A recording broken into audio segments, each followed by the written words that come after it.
Yes, guys, welcome back to the Clock TV. Get in there! I'm watching the last 30 seconds now. Hopefully there's no goal for Bournemouth. Stay with me. It's over the bar. Get in. Liverpool win 2-0 and extend that lead. At the top, it is just us.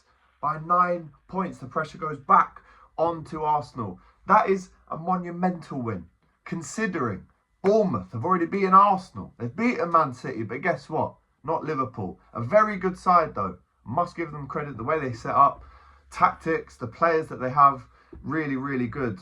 But we've done the double over them now. And this is a team that the top teams have struggled against. Smash that like button. Vamos! Get in there. Yeah? Walking in on Monday with my head held high at the top. This was the game I was most scared about, people.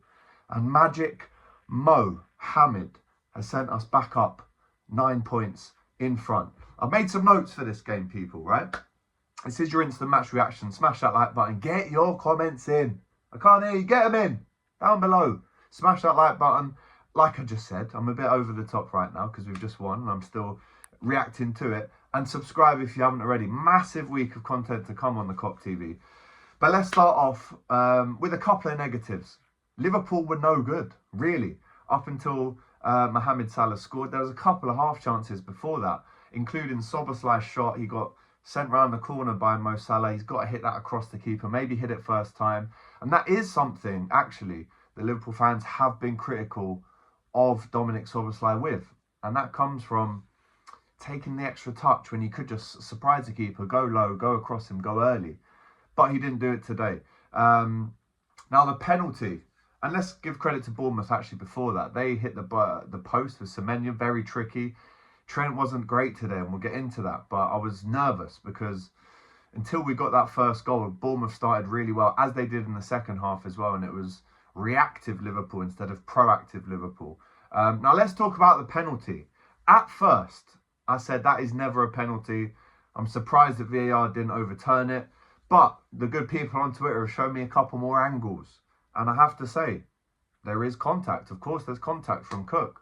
I've even seen White Yardie, Arsenal fan, tweet it's a definite penalty. Adam McCullough's tweeted it's a definite penalty. I'm sure I'm going to get the old waffle from Robbie saying it was soft and Liverpool and all this stuff. But there was contact made. Now, the first angle I saw, it looks like he's tripped himself up.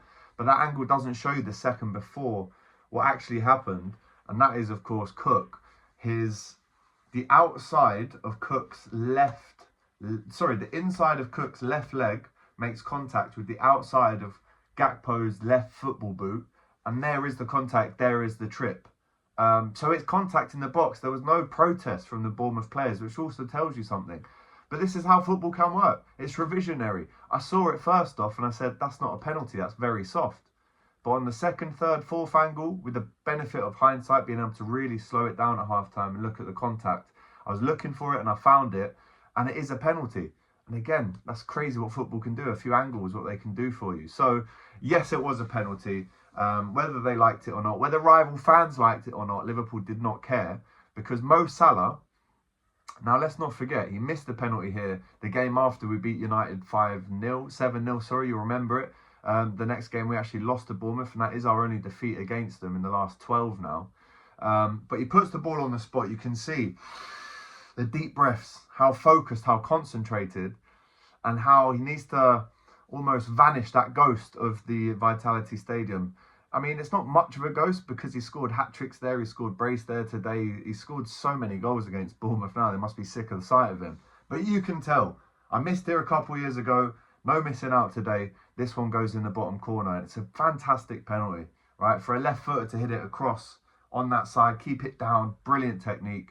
Fantastic penalty. That's 2 great penalties in a week now for Liverpool. And Mohamed Salah, King Mohamed Salah. King Mohamed Salah gets his 20th goal of the season, right? And that's for 5 years in a row. Unbelievable. 21 goals now in the Premier League after that first one, I believe. But that's now 25 goals in all comps this season. I mean, only ahead of him, I think, is Aguero and Shearer in terms of, 20 goal plus seasons over 5. And he will get there. If he signs that contract, he'll break that record as well. But that's a great penalty. Come off the half an hour. come off the half a man, Mohamed Salah. What a finish. And then, again, momentum swung the other way. Bournemouth, very good on the counter-attack. You have to credit their offside goal. It's a really clean finish from Brooks. Again, Kirke's just offside. And I was thinking, this is lucky. We're riding our luck a little bit too much here. I don't like this. We need to pick it up, improve and go again. And it was a good move from Kirkes, who was very impressive today. I actually really would love to see him in a Liverpool shirt. The energy, the quick feet, the step overs, the directness to go round players and then cross it. He looks a fantastic player. Let us know in the chat right now. Miloš Kirkes, would you have him at Liverpool? I think everyone would say yes now. But after he's played like that against us, does that make you more inclined to go after him? But again, that was a wake-up call. There was a Kluivert header as well. Oh no, we're not finished my notes of the first half yet. There was a great Salah ball for a Trent header. Beautiful Trivela on the outside of his foot on the 40th minute. Trent heads it straight at the keeper. If that's maybe a Jota, does he head it either side of the keeper? But having said that, I think if it was 0-0 at half-time, that probably would have been a fair reflection. Yes, we got the goal. Yes, it was a penalty on reflection. I've seen it 100 times. But actually, Bournemouth were very much in the game. And there weren't many key chances, weren't many big chances that Liverpool actually missed or had in that first half. Bournemouth limited us. But 43 minutes, Szoboszlai, a weak shot over the bar, which reinforces the argument that I just said before about maybe not putting his laces through it as much as we'd like. This was almost a weak effort that I think he felt the defender's presence behind him, so it's kind of a scoop over the bar. But again, could you have scored that? Could you make it 2-0 at half-time? This is the clinicalness that we're talking about with Szoboszlai, really and truly, with the chances that he gets and the shots that he takes and the ability that he's got. He should be aiming for 12 to 14 goals a season from that midfield position. Add up the big chances he's missed. It's not looking great outlook-wise, but again, he plays every week. He's the presser. He needs to play, so it's a fine balance. But again, poor start to the second half for Liverpool. It was a Kluivert header 18 seconds into the second half. He kind of bumped into Semenyo, I think. And luckily, Liverpool got away with it once again. To concede a chance that early, 18 seconds into the second half, is absolutely no good. And it was a great start to the second half for Bournemouth. McAllister, Mo Salah had a couple of shots wide at 58 minutes. You're thinking, right, the time's ticking. McAllister did just pick up a yellow. So I'm actually glad that Arne Slot brought the subs on when he did. He was probably quite close to getting a red card, so it's clever. And again, the timing of the substitutions were fantastic. Every week I'm saying that about Arne Slot, so big him up each and every time for the timing of those subs. And Darren England, by the way, the fella that gave Maka the yellow, that gave the pen, was the same VAR ref who was involved in the decision-making for the Luis Diaz offside goal against Tottenham. But Diaz, if I'm honest, whilst we're on the subject, I thought it was poor today. His first touch was all over the place.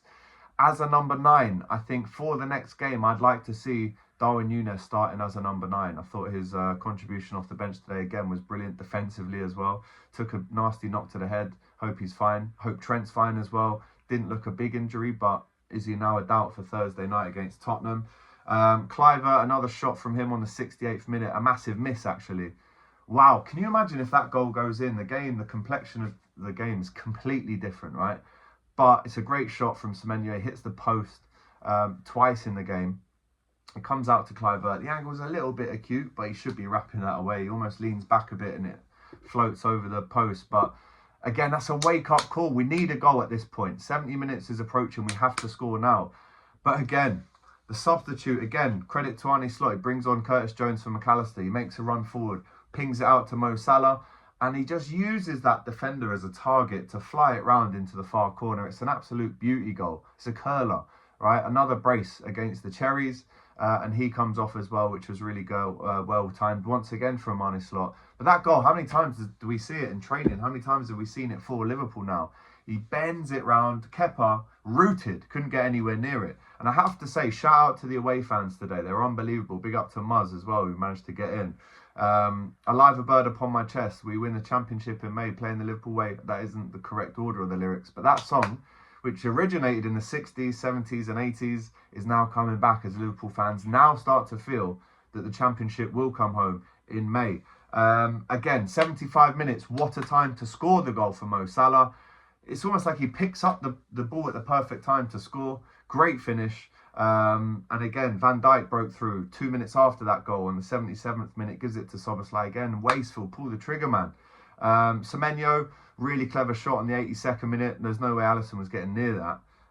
But it whistles wide. And again, you're thinking, right, cool things down now. Bournemouth looked dejected after the second goal. Nunez's work rate was fantastic when he came on. And again, Alisson, some unreal saves. Brilliant one from Semenyo. And again, on the 92nd minute, that's why he's the best goalkeeper in the world. Going through each player individually, I have to give Alisson a 7.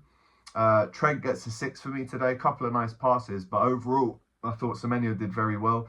Van Dijk and Konate, I'm giving them both 9.5s out of 10. Van Dijk doing no-look passes back to the keeper. Come on now. Behave. 9.5s. Robbo, I thought, was excellent today defensively going forward as well. Maybe showing that Kirkes isn't the immediate answer for Liverpool.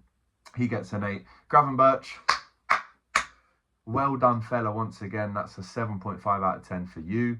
I thought McAllister was okay leading that midfield in terms of bringing the ball out from defence, finding the pockets. I thought he did well. I'll give him a 6.5 out of 10, maybe a 7.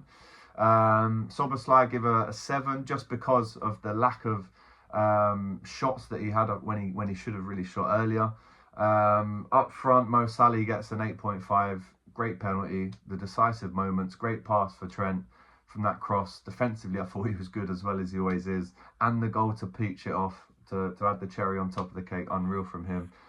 Diaz, I'll give him a 6. Like I just said, I'd love to see Nunez back for that game against Tottenham through the 9. And then Gakpo had a nice shot early on. It's probably one of Liverpool's only chances in the first half an hour, so he gets a 7. Couldn't score today, but he's on a rich vein of form. And the subs, all of them get a 7 as well. I thought Bradley was really good.